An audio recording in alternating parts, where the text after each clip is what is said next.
Howdy everyone, Matthew here. Today I'm going to talk about 3 things I wish I was told when I first started manifesting. Now, like most people, my journey started off with confusion, trial and tribulation, video after video after video, some successes, not consistent successes, and all in all, it took me quite a while to figure out what really worked for me. If I had these 3 things in mind when I first started my journey, I would have had so much more consistent success and so much faster success. So I'm here to give you those 3 things so that you can avoid making the same mistakes that I did with your journey. If you watch out to the end of this video, I guarantee you'll have so much more clarity going forward to be able to create the life that you want. But before we get into that, hi everyone, welcome or welcome back. My name is Matthew. I'm a conscious manifestation coach who has helped many people create their perfect lives. So if you are in need of my help in creating your perfect life, by all means check down below in the comment section or the description. They'll take you to my website where you can see the coaching solutions I offer to help with just that. If you could drop me a like and a comment on this video so that I can know whether or not you like this kind of content going forward, and even subscribe to the channel and click that bell icon so that you don't miss a video going forward. With that out of the way, let's get into this video. Before I give you the 3 things I wish I was told, I just want to make a little disclaimer. The reason this video is coming out as a long form is because I did a variation of this from my TikTok and Instagram, which are probably coming up about now, that people really seem to enjoy. So I thought I would create a full thing of this video topic. So if you saw my TikTok and Instagram, this is going to have a little bit more explanation. So don't click off because there will be more things in here that wasn't in those short videos. Now, without the way, the first thing I wish I was told was that not all thoughts create.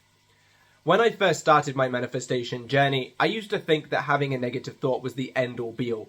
I used to literally think that I thought about my person leaving me or not coming back to me, and this must mean that I have to experience it.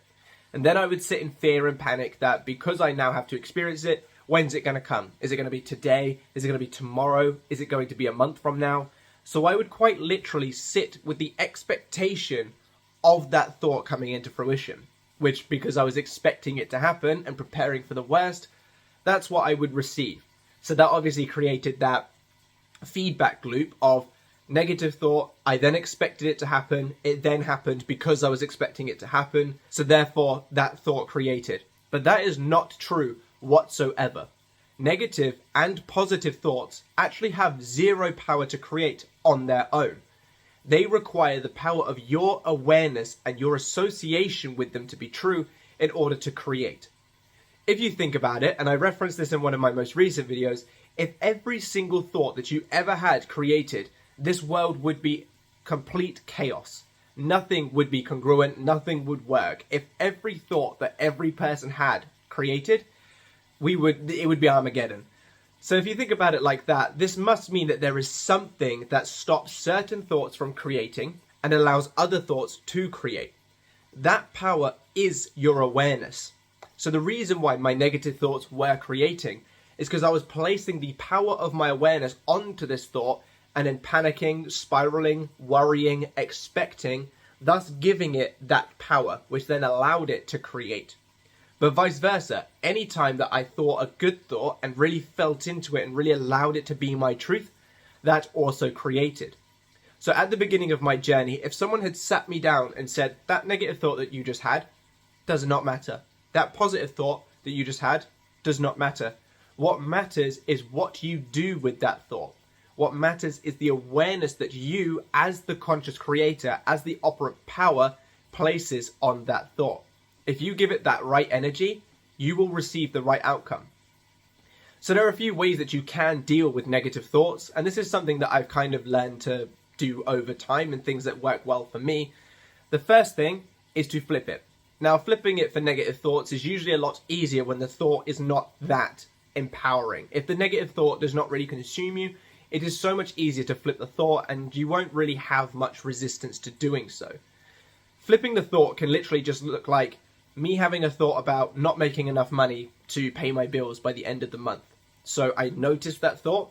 I then tell myself, nope, that's not true because, and then I go into an affirmation, or then I flip the thought, or then I imagine myself paying off that bill. And that is all you have to do to flip a thought. And what this is doing is ending that thought in a positive, but you're associating it to be your truth. You're going, nope, that's not my truth, because instead this is, and then you name a new truth. So that's why that then has the power to create. So the first thing that you can do is flip it. The second thing that you can do is to just simply observe it. Like I said, no thoughts have power unless you provide that power. So if you have a negative thought that comes up, until you give it power, that thing has nothing that it can do to you. That thought has absolutely no ability to create. So if you just notice that you're thinking it, just let it go. Just notice it. Just stay aware that it's nothing more than a thought. It's nothing more than a wisp of a potential creation. But until you provide it that life force, until you give it your energy, it has no energy to create. And then you can just let those thoughts go. And the third thing that I think is really good to remove negative thoughts or to overcome negative thoughts, and this is probably my favorite, is the why would I care method.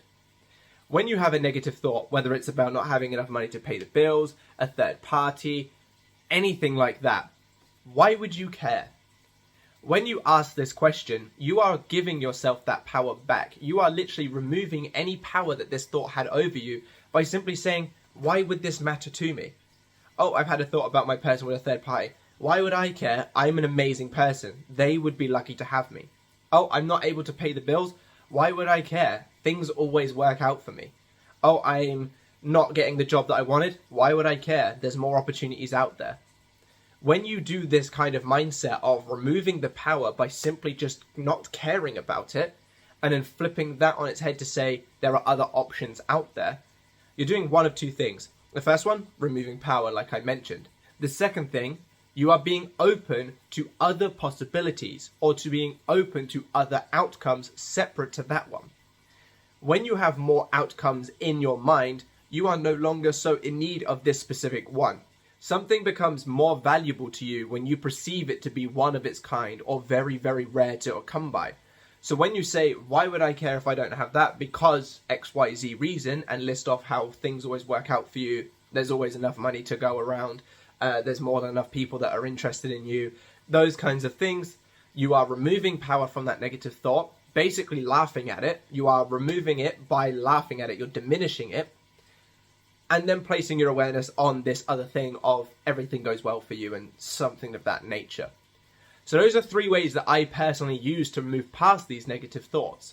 However, like I said at the beginning, any thought that you have is a neutral thought until you choose it to be either positive or negative. For example, losing your job. For you, that might be a very negative thought. But for someone else that absolutely hates their job and would love the opportunity to be free from it but just hasn't worked up the courage to quit, the idea of getting fired would be a godsend to them. So just remember that everything is neutral until you choose it to be different, until you choose it to be positive or negative. A quote that I really like that reminds me of this kind of dynamic is, what is normal for the spider is chaos for the fly. So the idea of the spider is just simply having dinner. The fly is being killed. You know, it's the same scenario, but from different perspectives, has a completely different outcome. So remember this next time you have a negative thought. Are you going to see it as the spider and go, nothing, just a normal day? Or are you going to see it as the fly, as in, this is the end of me? Think about that next time you have a negative thought. The second thing is that nobody is a perfect manifester. When I first got involved in manifestation, I got involved in the law of attraction community. And one of the main people that I watched was Master Sri Akarshana. He literally advertises himself as a yogi with a Lambo, or at least that's what he did back when I was watching it. So I would see this guy sit there and just so casually just be like, oh yeah, I'm going to send it out to the universe and it's going to come to me, and you know, manifest $10,000 overnight, manifest that specific person within an hour, look at my Lamborghini, look at this house that I have, look at my life. And yes, clearly he was very, very successful at what he was doing. But as a viewer of that, when I didn't manifest £100 within 24 hours, let alone the 10,000 that he spoke about, or when I didn't manifest my specific person back, or when I didn't have the successes that I want with career, I was wondering, why was I failing? How could he sit there and do the same things that I was copying, but get all of this success and I had none of it, or very, very little amounts of it? And it took me quite a while to realize that he would have been at the start of his journey too. Right now, you probably watch Dylan James, Sammy Ingram, Kim Velez, and a whole bunch of other really big names, me even, and think, how did they have the success that I just can't do? But one thing that you do need to remember is that nobody is a perfect manifester, and everybody started somewhere. Because we are working with mindsets, Master Sri Akarshana, Sammy, me, Dylan James, we all would have been at a time where we needed to focus on changing our minds. We would have needed to focus on the discipline of dwelling in the end result, of leaving it up to the universe and having trust that it's going to work out for us. But at the beginning of our journeys, we probably, me especially, I don't know about the others, but I can almost guarantee that it would have been the case, we would have looked at other coaches like, why can't we do it like them? But over the years, over the periods of failures and successes, we gradually learned what works with our mind, and we gradually built up that trust and that faith, and for want of a better term, the calluses that develop over dealing with failure as well as dealing with the possibilities of creation. So if right now you look at any coach and wonder, why can they do it but I can't? Remember that they were once in your position. I was once in your position, and we got here by persisting, by continuing to apply and learn what works for us. So never feel defeated by what you see other people getting success for. Other people are just simply further along in their journey, and you will catch up. One thing that I want to mention just quickly is that manifestation is a marathon. Yes, you can manifest things extremely fast. You can get that text overnight. You can get that money overnight. You can get that job within an hour. But predominantly, especially at the beginning of your journey, it is going to take some commitment to changing that mindset. It is going to take some time to get those consistent, huge successes. You may get those small wins, but as many people who may have experienced just barreling affirmations for their specific person without actually adjusting their overall mindset, often it can come with some negligible results, or often it can come with some diminishing returns. So if you want the consistent, huge successes that come just with a blink of an eye, like Naya, Sammy, Master Sri Akarshana, and all of those people, you need to take that time, that dedication, and that commitment to get there. Just like in a marathon, you save your energy and you give out little bursts along the way so that you can stick it out for the whole run. That's what you should be doing with manifestation. You should be learning and applying as much as you can because you're changing your mindset, but not assuming that you need to be the best that you can. You're not going to run them 24 miles within 20 minutes. So there's no reason why you should effectively have a perfect mindset within a day. You can have successes quickly, for sure. But a consistent mindset where you are like the people you look up to, that will take some time and dedication. But you will get there if you give yourself that. And one final thing that I want to mention on this point is a story of Neville Goddard. There was a time when he was trying to manifest going to Barbados. I don't think it was moving there. I think it was a holiday there. And there was a time when he showed up at his tutor and said, why am I still not there?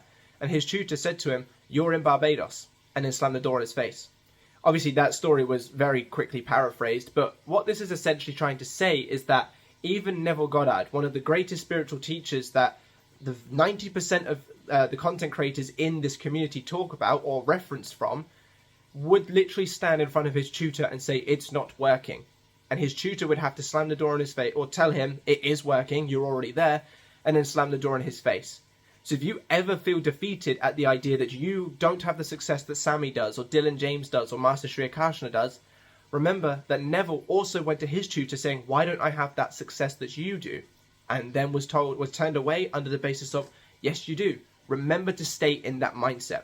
So if you're ever feeling defeated, remember that Neville also had those moments where he wasn't doing as well as he would have liked to have done.